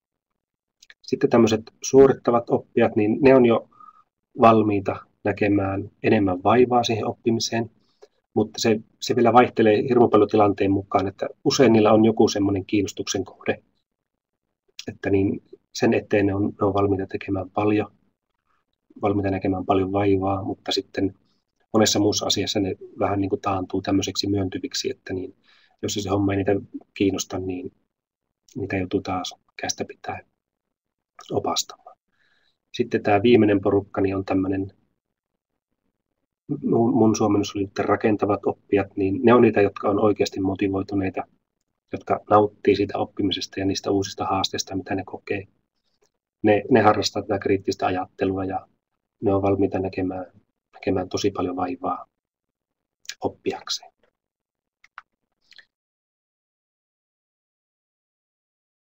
Eli käytännössä niin se netin käyttö on nykyään vähän semmoista, että siellä kulutetaan aikaa ja siellä vähän pyöritään, niin siellä on hirmu harva tai tosi pieni prosentti siellä niistä käyttäjistä on oikeasti tämmöisiä näitä rakentavia oppijoita. Eli semmoiset on myöskin valmiita näkemään sitten paljon aikaa uusien sovellusten käytön opettelemiseen ja kokeilemiseen. Kun taas ne muut oppijatyypit, niin ne yleensä ei ole. Eli jos meillä on niin kuin hieno ja mahtava sovellus, mutta sen opetteleminen vie turhan paljon aikaa, niin suurin osa nettikäyttäjistä niin ei ole valmiita sitä aikaa kuluttaa. Eli jos se sovellus tuntuu käyttäjistä liian vaikealta, niin se karkottaa ne suurin osan käyttäjistä nopsaan pois. Ja sinne jää vain muutama käyttäjä. Ja sitten sellaiset sovellukset, joilla on vain muutama hassu käyttäjä, niin ne ei oikein tänä päivänä pärjää. Ainoa mikä siinä on tavallaan hyvä, että niin, jos meillä joku sovellus on suunniteltu niille tavallaan vähemmän motivoituneille käyttäjille, niin sellaiset ratkaisut yleensä toimii sitten niillekin enemmän motivoituneille. Eli jos meillä olisi joku hieno ratkaisu, mikä niin saisi semmoisenkin vastustavan oppijan oppimaan, niin todennäköisesti se sama menetelmä toimii niille myöntyville oppijoille ja niille muillekin. Mutta toisinpäin yleensä ei. Eli jos meillä on joku hieno, mahtava, monimutkainen juttu, mitä tämmöinen rakentava oppija oppii käyttäjä, mistä se tykkää, niin se ei ole ollenkaan takuita, että ne muut käyttäjät siitä tykkäisivät. Eli tavallaan siinä päästään tämmöiseen tilanteeseen, että niin tuossa toi nouseva nuoli kuvaa tavallaan sitä, että niin kun se sovelluksen hyöty tämmöisessä tietotyössä ja tietämyksen synnyssä niin kasvaa, niin samalla yleensä kasvaa sen sovelluksen vaatima työmäärä. Ja taas tämä laskeva nuoli tavallaan kuvaa sitä, että niin samalla kun se työmäärä kasvaa, tai se vaadittava työmäärä kasvaa, niin se käyttäjä halu käyttää sitä sovellusta yleensä laskee. Eli silloin me päästään tuohon tilanteeseen, että tuolla on noin viimeinen leikkauspiste, olisi se semmoinen optimaalinen sweet spot, mihin me voitaisiin yrittää pyrkiä. Eli että saataisiin niin tavallaan vaativia sovelluksia kuin mitä se meidän käyttäjäpopulaatio on valmista käyttämään. Koska me haluttaisiin, että meillä on paljon käyttäjiä, koska se käyttäjä isolla porukalla ja sitä tietoa luo. Mutta niin me ei muuten saada semmoista isoa käyttäjäpopulaatiota, jos se meidän sovellus niin karkottaa kaikki käyttäjät pois. Ja meillä on muutama keino niin koettaa nostaa sitä leikkauspistettä tavallaan ylemmäs, eli miten me saataisiin yhä useampi käyttäjä käyttää sitä meidän sovellusta. Ja tässä mun väikkärissä niin me käytettiin tämmöistä flow-konseptia ja toinen oli sitten se, mitä mä tein sen vuoden siellä Amerikassa, eli tämmöinen tavallaan suostutteleva teknologia. Eli tämä flow on tämmöinen holistinen tunne, jota me koemme, kun me toimimme täysin uppoutuneena johonkin tehtävään. Eli meidän ajantaju häviää ja me huomataan, että nyt tuli taas monta tuntia tehtyä jotakin ja oli mukavaa ja kivaa ja jopa nautittavaa. Eli silloin me yleensä opitaan paremmin ja ollaan hirveän motivoituneita ja muutenkin toimitaan tavallaan paremmin. Ja tämä on hyvin lähellä tämmöistä positiivista käyttäjäkokemusta. Eli tähän flowhun käytännössä vaikuttaa 3 tekijää. Eli meillä on itse se henkilö, se käyttäjä itse, eli hänen tämmöiset ominaispiirteet, kuinka motivoitunut se on siihen hommaan, kuinka kovasti se siihen keskittyy. Sitten on se tehtävä, eli mitä se oikeasti on tekemässä. Eli yleensä netissä ollaan vaikka etsimässä ratkaisua johonkin, että miksei mun digiboksi toimi tai mikä onkaan, niin siihen flowhun liittyy tosiaankin sen tehtävät, että mitä se käyttäjä on tekemässä, miten se tehtävä etenee. Ja sitten siinä on se työkalu, se artefakta, että miten se tukee sitä tehtävää, mitä se henkilö on tekemässä. Eli nämä kolme juttua, niin se flow liittyy näihin kaikkiin. Ja jos me saadaan motivoitettua sitä käyttäjää, jos me saadaan keskittymään se kunnolla, jos me saadaan tuettua sitä tehtävää sillä artefaktalla, eli jos se sen käyttäjän tekemä tehtävä, jos se niin kuin koko ajan menee eteenpäin, niin me ollaan jo lähellä sitä, että niin sille tulisi tämmöinen positiivinen käyttäjäkokemus, jolloin se meidän leikkauspiste voisi vähän nousta ylöspäin. Sitten taas tämä suostutteleva teknologia, niin se määritellään näin, että siinä koetetaan muuttaa käyttäjän asenteita tai käyttäytymistä ilman pakottamista tai huijaamista. Eli ei saa narrata käyttäjiä, vaan me yritetään jotenkin vakuuttaa se käyttäjä siitä, että niin, näin sen kannattaisi tehdä. Eli me voitaisiin vaikkapa tällä yrittää saada se käyttäjä käyttämään sellaista järjestelmää, joka vaatii aluksi aika paljon opettelua ja paneutumista. Ja samalla me voitaisiin koettaa muokata sen käyttäjän asenteita niin, että jos sen asenteet oppimista kohti olisi vaikka aluksi aika huonot, niin voitaisiin koettaa saada motivoitua sitä niin näkemään vähän vaivaa. Käytännössä tämä suosittelu toimii niin 3 tavalla. Eli se teknologia voi toimia tavallaan työkaluna, mediana tai tämmöisenä sosiaalisena toimijana. Eli silloin kun se teknologia on työkalu, niin se koettaa tehdä sitä halutusta lopputuloksesta helpompaa saavuttaa. Ja silloin kun se teknologia on tämmöinen media, niin se tarjoaa elämyksiä, jotka motivoi. Ja toisaalta taas se teknologia voi toimia tämmöisenä sosiaalisena toimijana. Eli se ottaa vähän niin kuin ihmisen roolin tai tämmöisen sosiaalisen roolin. Koettaa luoda suhteita ja antaa tukea sille käyttäjälle.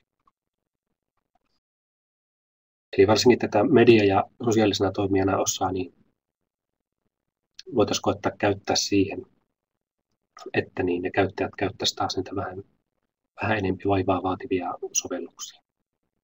Kun taas tuo työkalu viittaa enemmän siihen, että sitä sovelluksesta ei pitäisi tehdä kovin vaikeaa ensinnäkään. Mutta tullaan taas siihen ongelmaan, että jos me halutaan sellainen sovellus, joka on oikeasti hyödyllinen, niin kyllä siinä pitää vähän toiminnallisuuttakin olla.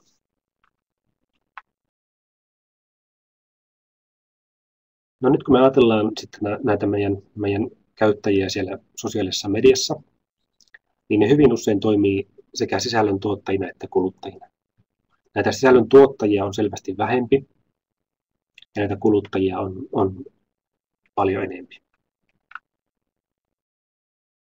Eli käytännössä tässä sisällön tuottamisessa me tarvittaisiin näitä tämmöisiä suosittelevia palveluja tai suosittelevia tekniikoita, kun taas tässä sisällön kuluttamisessa niin se on enemmän tämä flow-tunne, mikä siinä määrää.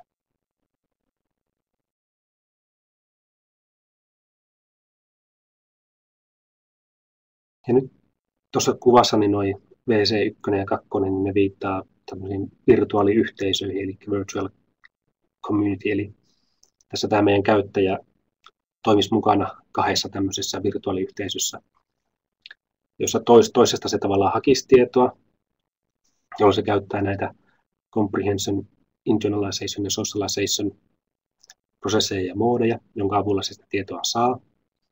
Ja tähän toiseen virtuaaliyhteisöön, niin siellä se toimii enemmän tämmöisessä tiedon tuottajan roolissa, jolloin ne on nämä communication, externalization, conceptualization ja combination, ne prosessit ja moodit, millä se sitä tietoa sinne tuottaa. Ja nämä on nyt niitä, mihin meillä kannattaisi keskittyä ja mitä koettaa tukea, kun me halutaan keskittyä just tähän tietämyksen synnyn tukemiseen. Sitten, niin oikeastaan nyt on takana tässä tämä tietämyksen syntyosa. Meillä on tunti varmaan tässä jo mennyt. Niin nyt hypättäisiin pikkuhiljaa sosiaaliseen mediaan. Ja nyt tulikin tänne meille Rajalta yksi kysymys. Niin passaako, jos mentäisiin nuihin sitten lopuksi? Vai käydäänkö näitä läpi nyt? No niin, käydään läpi sitten lopuksi. Eli nyt katsotaanpa, osaanko mä käyttää tätä ja pistän teille tämmönen Testataan vähän tätä ACP:tä, kun tämä on niin hieno juttu. Näkyykö tuo kaikille?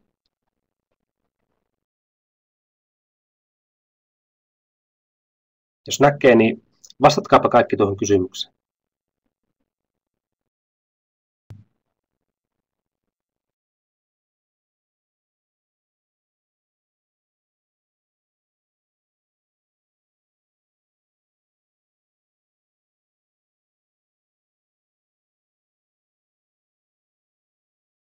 Viisi vastausta tuli, 6 vastausta tuli.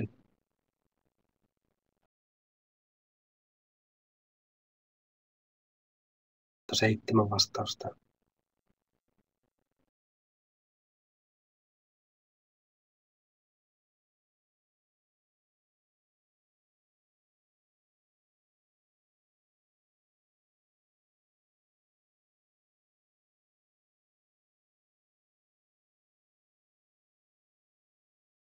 Eli palataan tähän nyt tuossa vähän myöhemmin. Tehdään tuolta teille vielä toinen. Näkyykö se?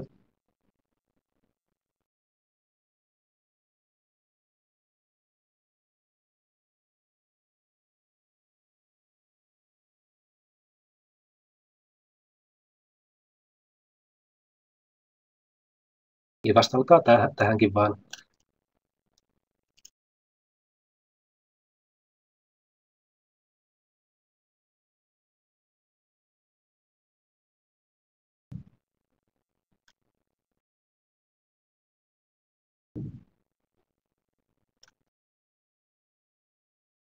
No niin, nyt saatiin tähänkin 7, 8 vastausta.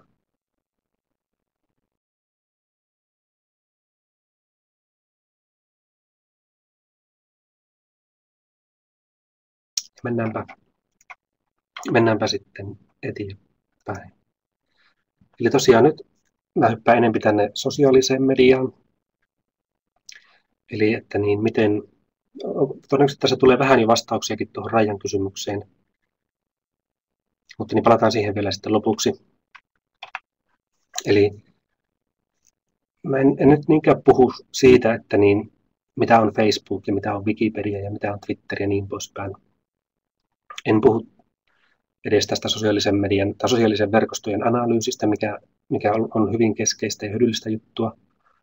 Kotiläksynä voisitte siihen liittyen lukea tämmöisen Granovetterin artikkelin. Eli jos luette yhden artikkelin tänä vuonna, niin olkoon se tämä Granovetterin The Strength of Weak Ties. Eli mä nyt koitan tavallaan puhua, että niin, miksi tämä sosiaalinen media toimii. Että hyvin monesti multakin kysytään, että no miksi sitä kannattaa käyttää ja mikä siinä on se iso juttu. Niin mä koitan kertoa nyt erityisesti tietämyksen synnyn näkökulmasta, että niin, mikä siellä toimii ja miten se toimii ja milloin se toimii. No siihen Granovetterin paperin pitää sen verran pakko mainita, että niin Granovetter sanoo siellä, että tämmöistä, tuossa nuo pallukat tavallaan kuvaa ihmisiä ja nuo viivat kuvaa niitä ihmisten välisiä suhteita. Ja nyt nämä molemmat suhteet on tämmöisiä vahvoja suhteita tässä, niin Granovetter sanoo, että tämmöistä tilannetta ei voi olla olemassa. Eli jos ajattelet itseänne tuonne vasempaan alalaitaan, niin te tunnette 2 ihmistä todella hyvin, eli käytännössä siinä voisi olla vaikka teidän mies kautta vaimo ja teidän lapsi. Niin ei voi olla semmoista tilannetta, että niin ne sitten ei tavallaan tuntisi toisiaan. Ja nyt käytännössä tämä sosiaalinen media ja oikeastaan jo web ennen sitä, niin se on saanut aikaan vähän niin kuin sen, että niin tämmöinen tilannekin nykyään on jo mahdollista. Eli kun me eletään tuolla virtuaalimaailmoissa, niin siellä meillä voi olla hyvinkin tärkeitä ja vahvoja suhteita ihmisiin, jotka asuu ihan eri puolella maapalloa ja ne ei ole koskaan toisiaan nähnyt eikä kuullutkaan. Eli tosiaan ihan tällä meidän arkielämässä Granovetterin mukaan tämmöistä tilannetta ei ole, mutta niin sosiaalinen media ja koko web niin käytännössä mahdollistaa sen, että niin se voi olla. Eli tosiaan hyvin paljon aina kysellään, että niin, miksi sitä pitäisi käyttää sosiaalista mediaa ja mikä siinä on se juttu. Ja aika monesti kuulee semmoisia vastauksia, että niin, no kun kaikki muutkin käyttää ja Se auttaa kommunikoinnissa ja tekemään yhteistyötä. Jos ette nyt lähde siihen mukaan, niin te olette vuoden päästä, se on jo liian myöhäistä. Tavallaan niin se onkin, paitsi ehkä tuo viimeinen kohta, että niin kyllä sinne mukaan ehtii myöhemminkin, mutta jos nyt haluaa siellä aallonharjalla olla, niin kyllä silloin pitäisi olla jo Twitter-tilit sun muut olemassa. Eli aikanaan, kun meille tuli tämä digitaalinen media, niin sen etu perinteisiin medioihin nähden oli tämä vuorovaikutus. Eli siellä se tieto, jos mietitte sanomalehtiä ja TVtä ja tämmöistä, niin siellä meille esitettiin tietoa ja se tieto oli mitä se oli. Nyt digitaalinen media, niin siinä tuli mukana tämä, että niin, kun meille esitettiin tietoa, me voitiin klikkailla linkkejä, me voitiin tehdä siellä juttuja. Eli me voitiin olla sen median kanssa tavallaan vuorovaikutuksessa. Ja nyt sosiaalinen media, niin se on tehnyt tästä vuorovaikutuksesta sosiaalista. Ja nyt jos te tästä esityksestä yhden kalvon muistatte, niin tämä voisi olla, yksi niistä kalvoista voisi olla tämä. Eli digitaalinen media, sen etu on vuorovaikutteisuus, ja sosiaalinen media niin on tehnyt tästä vuorovaikutuksesta sosiaalista.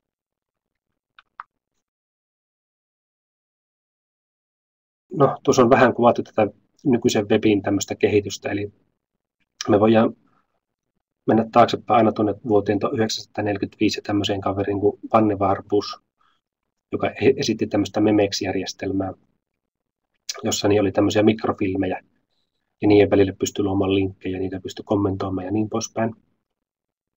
Sitten voidaan hypätä 60-luvulle, kun tuli ensimmäiset tämmöiset oikeat hypermediasysteemit, niin kuin vaikka tämä Engelparti NLS. Sitten oikeastaan mennäänkin 90-luvun ihan alkuun tai 80-luvun loppuun, kun Tim Berners-Lee ja kumppanit alkoi puhumaan tästä wwwstä, webistä. Ja nyt sitten oikeastaan 2003 eteenpäin niin on tullut tämä tämmöinen viimeisin, en tiedä voiko sitä sanoa mullistukseksi, mutta tämä Web 2.0 ja sosiaalisen median aika. Eli se web ei ole enää tämmöinen pelkästään staattinen tiedon lähde, vaan siellä on tämä vuorovaikutuksen rooli, on korostunut ja korostunut. Eli se web tänä päivänä se kytkee ihmisiä, ideoita, kulttuureita, arvomaailmoita ympäri maailmaa toisiinsa. Ja taas vähän kärjistetysti, niin siihen semmoinen akateeminen näkemys voisi olla, että tämä on Web 2.0 ja enempi tämmöinen käytännön näkemys, että no se on sitä sosiaalista mediaa. Ja kuitenkin tänä päivänä niin tämä sosiaalinen media, niin se on hirmu keskeinen osa niin internettiä, sen käyttöä kuin monen meidän ihan jokapäiväistä elämääkin. Sen käyttö tosiaan kasvaa koko ajan. On arvioitu, että 60% näistä 1000 suurimmasta yrityksestä niin kokeilee sosiaalista mediaa, tekee eri eksperimenttejä. Ja suuri osa niistä kuitenkin epäonnistuu tuottamaan mitään merkityksellistä tietoa. Se ei johdu niinkään itse teknologiasta, vaan enemmänkin siitä, että ne organisaatiot niin ei ymmärrä, miten ihmiset kommunikoivat ja ovat vuorovaikutuksessa keskenään niin sosiaalisessa mediassa.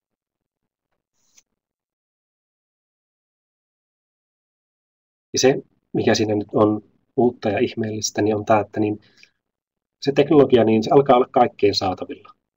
Se on halpaa, tehokasta. Mobiilia me voidaan käyttää eri mobiililaitteilla niitä samoja palveluita kuin verkossakin. Se on myös joustavampaa, eli se teknologia voidaan integroida tähän meidän työhön paljon paremmin kuin ennen.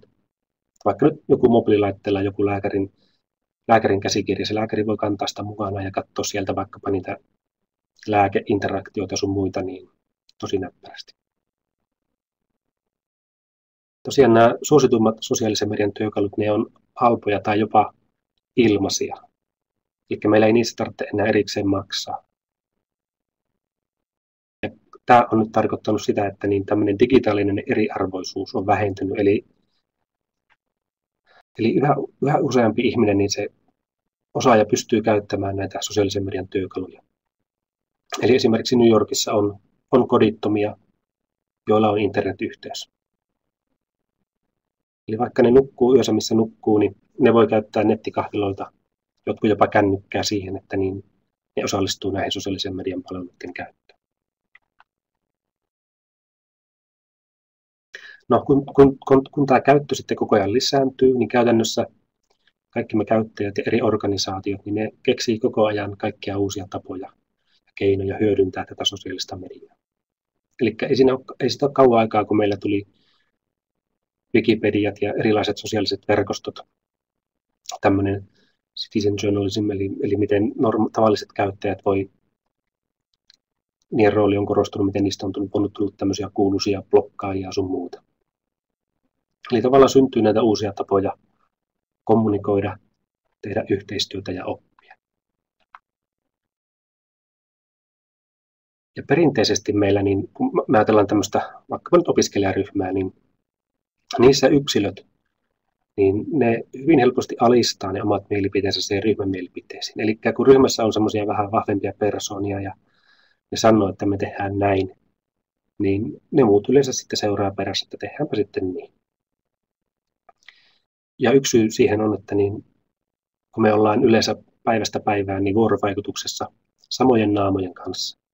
Eli me ei enää parin vuoden jälkeen niin ei halua niiden kanssa enää tapella ja haluaa vaan myötäillä ja mennä mukana. Että tehdään niin kuin ennenkin tehty. Ja tämmöisillä ryhmillä täällä oikeassa maailmassa niin on selkeät rajat, että niin meidän koulu on meidän koulu ja teidän koulu on teidän koulu ja minä kuulun tähän meidän salibändyporukkaan ja niin poispäin. Ja nyt näissä tämmöisissä ryhmissä sitten, kun syntyy uusia ideoita, niin niitä yleensä suojellaan ja kehitellään rauhassa, niin jotta ne ei aiheuta semmoista konfliktia ja riitaa niin tämmöisten vallitsevien normien ja ajatusten kanssa. Eli joku kun keksii jotakin uutta, niin sitä ei lyödä pöydälle yleensä saman tien, kuin vaan se sillain, varsinkin jos se tosiaankin on ihan eri juttu kuin mitä on tehty tähän mennessä, niin se tosiaan sitä mietitään ja suojellaan ja kehitellään ihan rauhassa.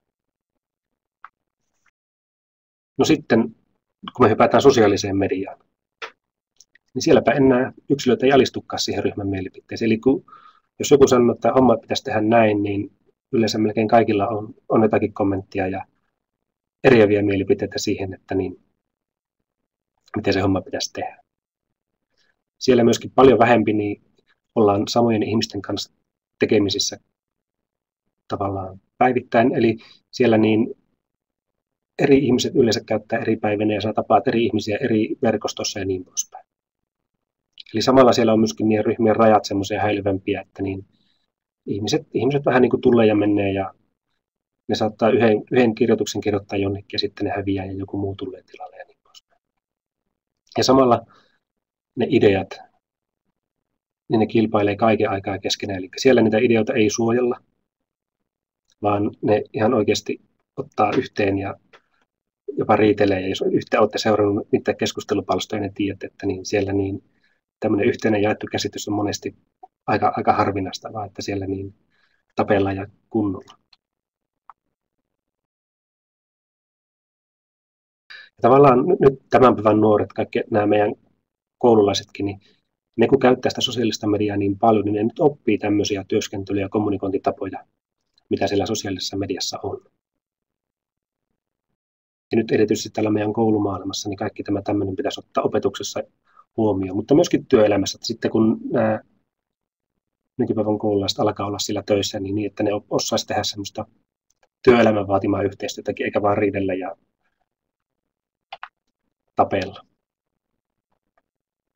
No onneksi niin tämmöisissä oikeissa olosuhteissa tämmöinen ryhmä ihmisiä on viisaampi kuin se ryhmän viisain jäsen.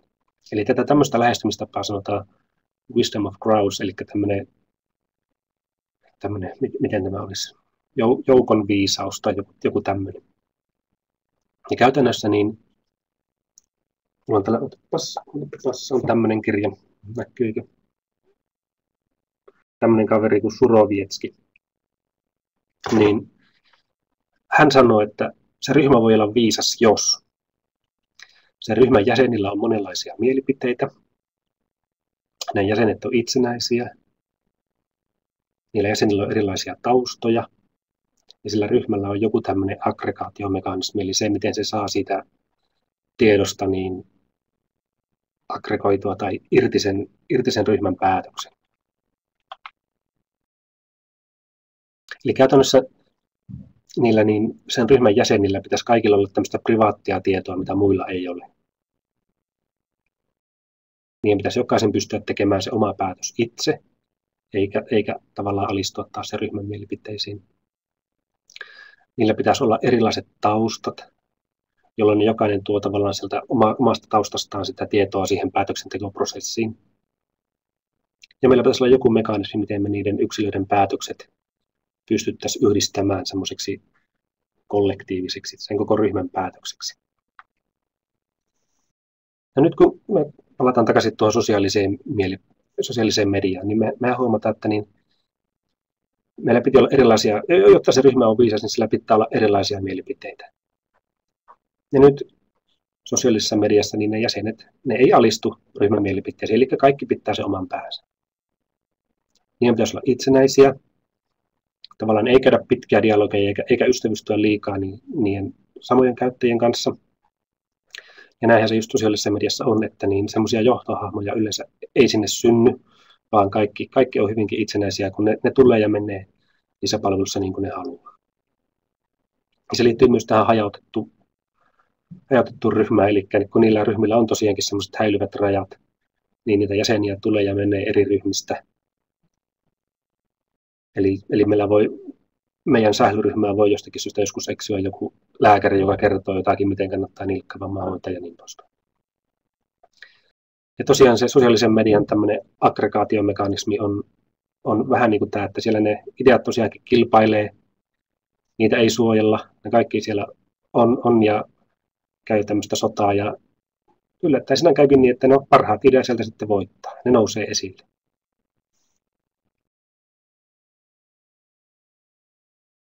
Ja nyt se yleisin esimerkki tästä tämmöisestä Wisdom of Crowdsista on tämmöinen, että opettaja näyttää vaikkapa lasipurkissa helmiä oppilaille, ja ne oppilaat koettaa sitten arvata, montako helmeä siellä lasipurkissa on. Ja yleensä siinä käy niin, että ne vastaukset jakaantuu laajalle skaalalle, ja se vastausten keskiarvo sattuukin olemaan sitten yllättävän lähellä sitä oikeaa vastausta.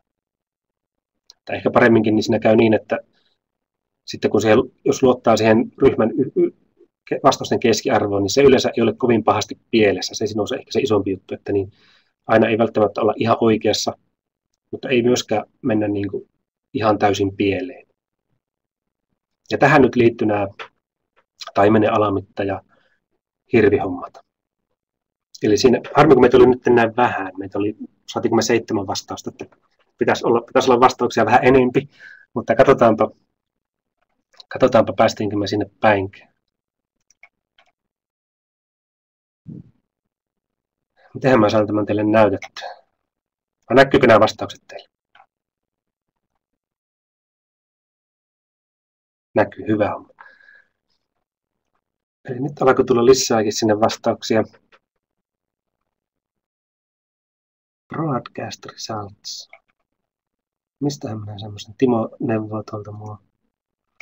Tuolta. Näkyykö nyt? Siis että näkisitte nuo vastauksetkin. No niin, hyvä. Eli tässähän oli tarkoitus demonstroida tätä, että porukalla päästäisiin aika hyvään vastaukseen. Ja nyt me saatiin 10 vastausta. Ja tietenkin tässä käy niin, että oikea vastaus on 50 senttiä. Eli ei me nyt ryhmänä päästy ihan oikeeseen, mutta tuosta jos katsoo tuota keskiarvoa, niin ryhmän aggregoitu vastaus voisi olla noin 45 senttiä, mikä niin nyt ei ihan älyttömästi heitä, mutta niin ei kuitenkaan ole ihan oikeinkaan. Eli vähän suuremmalla otoskoolla kun sitten oltaisiin päästy vähän lähemmäs vielä. Niin nyt kaikki vastaamaan 50 sinne, niin päästään demoamaankin oikein. Mutta pointti oli kuitenkin se, että niin tosiaan ryhmän tämmöinen aggregoitu tulos niin on yleensä aika lähellä oikeaa. Ja nyt meidän ryhmän vastaus oli sun 45 senttiä, mikä olisi ollut toki 5 senttiä pielessä, mutta se oli sinne päin. Eli ei oltaisi menty ihan pahasti pieleen. Katsotaanpa se toinen esimerkki, päästiinkö siinä yhtään lähemmäs. Eli onko kaikki vastannut vastannut taas tähän. Tässä olikin enemmän vaihtoehtoja, toivon mukaan tulee vielä vähän niin enempi hajontaa. Eli tässä itse asiassa oikea vastaus on 7300, eli ei me tässäkään ihan päästy sinne, minne piti. Eli vähän alakanttiin menee meidän ryhmän vastaukset nyt. Eli paljonko tuossa tulisi keskiarvoksi? No, varmaan tuo 333 on saanut eniten vastauksia, eli nyt heittää noin, mentiin aika pahastikin kyllä pieleen tähän, mutta yksi oli oikein ja kaikki muut heitti pahasti. Eli ei nyt nämä mun demot ihan tällä meidän porukalla toiminut. Mutta niin yleensä kun näitä tekee tunnilla ja sinne saa sen 50 opiskelijaa vaikka, niin ne yleensä toimii tosi hyvin. Eli kun sieltä pointti on se, että pitää tulla niitä vastauksia laajasta laitaan. Eli ei saa vastata liian samalla tavalla. Ja nyt tuolla Liisa kommentoi, että niin, ei kukaan kalasta eikä ammu hirviä. Totta, että niin meiltä vähän niin kuin puuttunut se, jos oltaisiin kysytty tältä meidän koulun miesopettajilta, olisi voinut tulla parempia vastauksia, kun niin, mä näitä kysymyksiä tässä eilen mietin, niin mulla oli toi työhuonekaveri Leskisen Eero, kovaa kalasta ja tästä, niin se mulle heitteli näitä kysymyksiä, mutta niin yleensä, jos näitä tunnilla käyttää, ja on ne kysymykset tarpeeksi semmoisia geneerisiä, että niin kuka tahansa voi jotakin siitä tietää, niin aika hyvin niillä pystyy demonstroimaan sitä, että niin, miten se homma toimii. Onneksi Timo tiesi. Kerkääpä itse jollakin omilla tunnilla näitä esimerkkejä. Niin ne yleensä toimii aika hyvin. Eli tosiaan vielä muutama kalvo olisi aika loppua, mutta niin. Tämä aggregointi on nyt se, missä niin tämä sosiaalinen media, missä tavallaan se tuo tämmöistä uutta siihen hommaan. Eli siellä on ne suuremmat mahdollisuudet.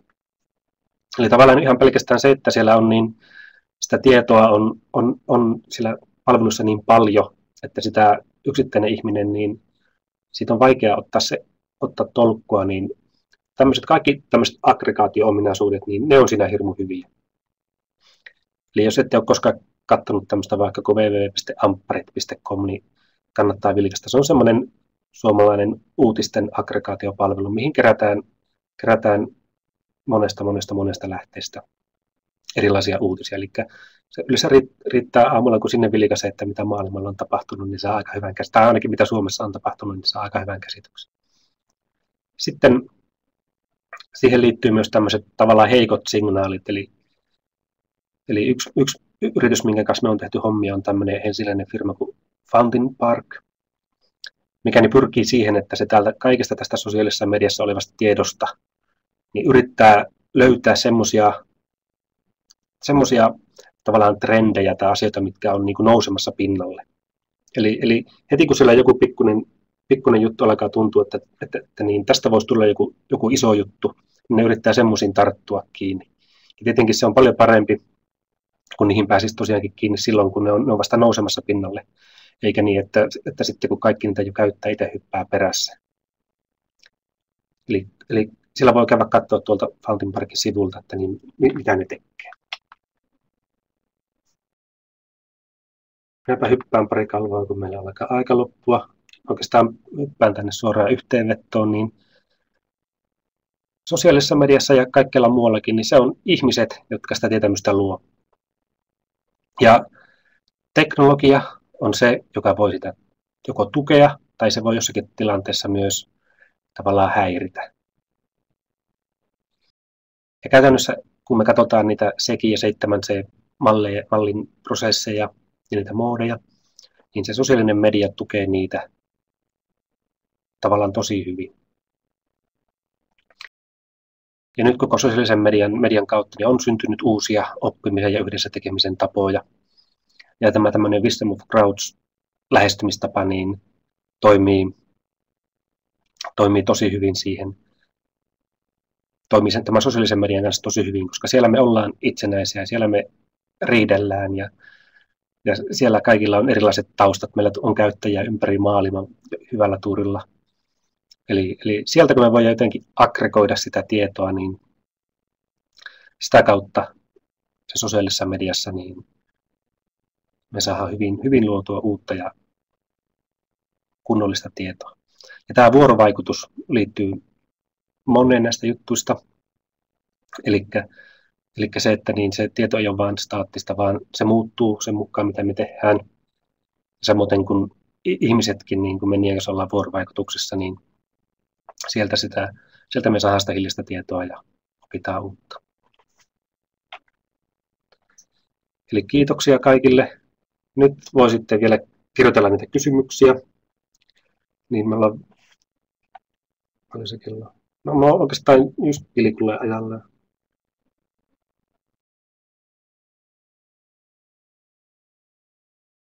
Eli Raijalla oli se yksi kysymys. Ja kirjoitelkaa, jos tulee nyt muita. Mä vähän harmittaa, kun meidän demot ei ihan demonstroinut kunnolla.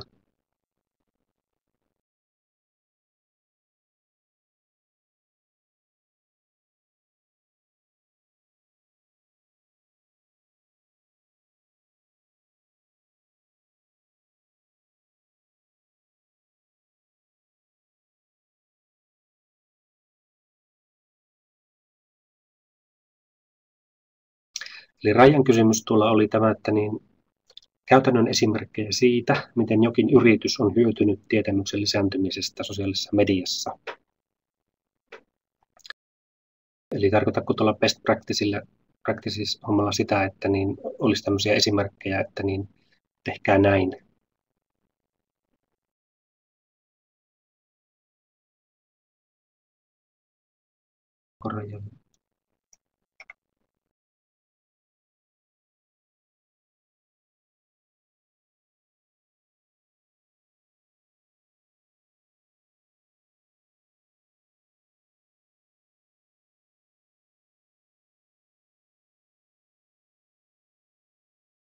On tehty tämän Duodecimin kanssa paljon hommia, eli tämä suomalainen lääkäriseura. Ja heillä niin on tämä lääkärin käsikirja netissä. Ainoa vaan, että niin me ei ole vielä niitä ihan kaikkia saatu tuloksia julkistettua sieltä. Eli oikeastaan paras esimerkki, mikä meillä nyt on toiminut, me tehtiin Wikipediaan. Eli tämä samalla näyttää, että niin ei tosiaankaan tarvitse olla kovin monimutkaisia ratkaisuja, ja useimmiten se pitää ollakin yksinkertainen, jotta me saadaan sille paljon käyttäjiä. Niin me tehtiin semmoinen työkalu, jossa niin me tavallaan avattiin Wikipedia tämmöisen proxyn kautta, ja siinä proxyssa me lisättiin siihen Wikipediaan vähän uutta toiminnallisuutta. Eli siinä pystyi käyttäjät niin laittaa tavallaan semmoisia post-it-lappuja niihin Wikipedia-artikkeleihin, alleviivaamaan, kommentoimaan ja ennen kaikkea niin suomentamaan sitä tekstiä. Eli siellä kun tuplaklikkasi jotakin sanaa, niin se käänti sen sanan suomeksi. Niin yllättäen siinä kävi justiinsa niin, että kaikki oli sitä mieltä, että no, ne on ihan kivoja ne post-it-laput ja tekstialleviivaus ja kommentointi. Ne on kivoja ja hyödyllisiä, mutta ei niitä kukaan käyttänyt.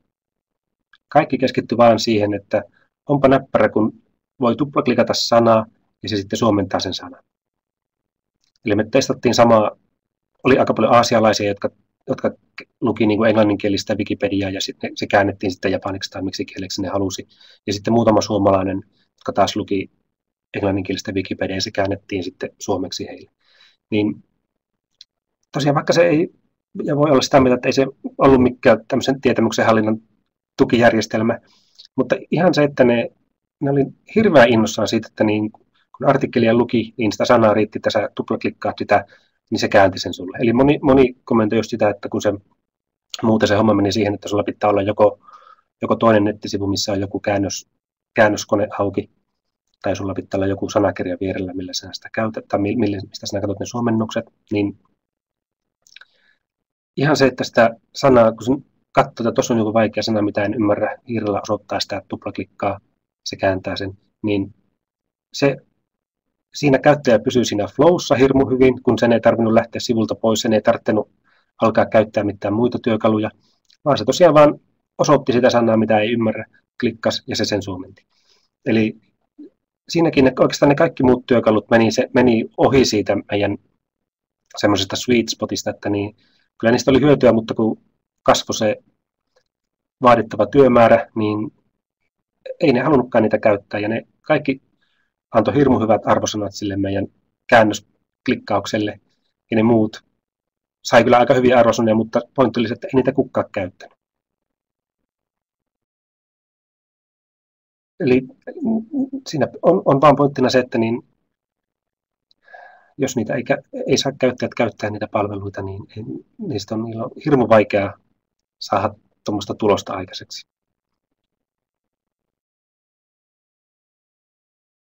Itse en ole tukenut, mutta hyvin paljon ne on tutkinut näitä wikihommia näissä tietämyksen tukemisissa.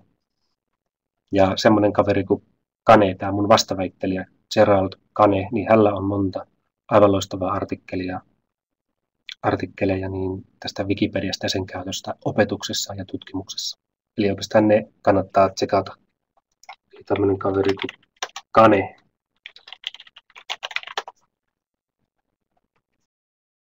Kirjoitin onneksi oikein. Ilkka kysyi sitten tuosta baasta, niin mulla oli kyllä väikkärissä sitä baata, mutta mä jätin sen nyt tästä pois ihan sen takia, että niin piti saada puolitoista tuntia vaan puhuttua. Ja minusta se baa on loistava se väitöskirjatyössä tulee taas vähän ettei sitten se, että niin ohjaaja oli vähän sitä mieltä, että älä sotke sitä liian paljon, niin mä sitten, se ei ollut niin kuin liian paljon mulla väikkärissä esillä. Se on siellä teoria-osassa sitä puhutaan, mutta niin en sitä sitten siinä sen enempää niin kuin niissä mun papereissa käsittele. Eli jos ketä kiinnostaa, niin kannattaa googlettaa taas Nonaka ja toi baa, niin sieltä löytyy paljon juttua. Oliko meillä vielä muita kysymyksiä?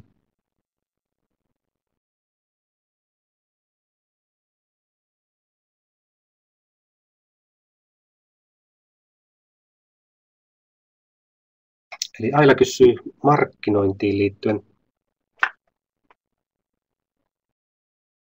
No ensin tuohon Eijan hommaan, että niin, ilmeisesti video menee edelleen nauhalle ja siitä me toimitetaan urli, ainakin Eija sulle, mistä se löytyy, niin voit mailata sen kaikille. Joo, eli Timo laittaa linkin, hyvä. Aila kysyy markkinointiin liittyen esimerkkejä. Mä oon itse lähinnä Facebookia käyttänyt. Me on sinne tehty ohjelmoitu paljon erilaisia ohjelmia, applikaatioita. Ja me on lähinnä sitä Facebookia itseään käytetty markkinoinnissa. Ja siinä se toimii sillä tavalla aivan loistavasti, että niin sinne kun alkaa tekemään Facebookiin mainosta, niin se koko ajan näyttää, kun sieltä valitaan, että niin näytä tätä mainosta suomalaisille, tämä ja tämä ikäisille, jotka asuu Oulussa tai vaikkapa 80 kilometriä Oulun säteellä, niin sitä koko ajan näkee, että okei, montako semmoista ihmistä on Facebookissa. Eli muistaakseni siellä oli 1,7 miljoonaa suomalaista. Sitten me ruvettiin tekemään semmoista Oulun seudun ammattikorkeakoulun mainosta, että saataisiin tänne opiskelijoita. Ruvettiin rajaamaan sitä, että klikaat, että näytetäänpä mainosta oululaisille. Paljonkohan niitä oli oululaisia? Olisiko ollut 80 000? Muistaakseni oli semmoinen, että 80 kilometrin säteellä Oulusta, niin olisiko ollut 80 000 tämmöistä 16-24-vuotiasta.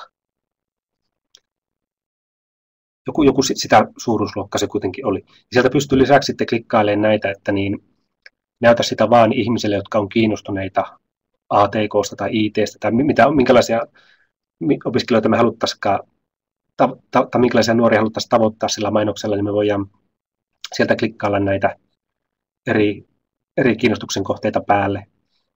Eli muistaakseni mä testasin, että paljonko löytyisi ihan tähän meidän tietojenkäsittelypuolelle niin Oulun läheltä näitä nuoria, niin niitä taisi loppupeleissä olla ainoastaan 20. Eli se ei ehkä ole se tietojenkäsittely siinä se oikea avainsana, millä me niitä nuoria tänne haettaisiin. Mutta niin, jos teillä on vaikka joku oma yritys, ja jos se on joku tietyn alan yritys, niin kannattaa tsekata siltä Facebookista se Facebookin mainososio. Ihan sen takia voitte katsoa, että paljonko siellä on ihmisiä, ketä se potentiaalisesti, kellä on kiinnostuksen kohteissa se teidän toimiala. Eli sieltä kannattaa klikkailla, jos se on vaikka nyt metsästys tai kalastus, niin sieltä löytyy tosiaan tosi näppärästi kaikki ne, tai ainakin se lukumäärä, paljonko niitä semmoisia tietyn ikäisiä on, kellä on kiinnostuksen kohteissa se teidän oman toimialan siihen liittyvät tavallaan jutut. Eli ainoa, miten mä oon nyt tavallaan sitä käyttänyt, niin ihan tämmöisen markkinointitarkoituksen, ja siihen se toimii aivan loistavasti. Erityisesti, jos sulla on jotakin jos sulla on joku Facebook-sivu, niin sitä on tosi näppärä sillä Facebookissa mainostaa. Tulisiko vielä niin muita kysymyksiä? Mennään jo vähän yli aikaa.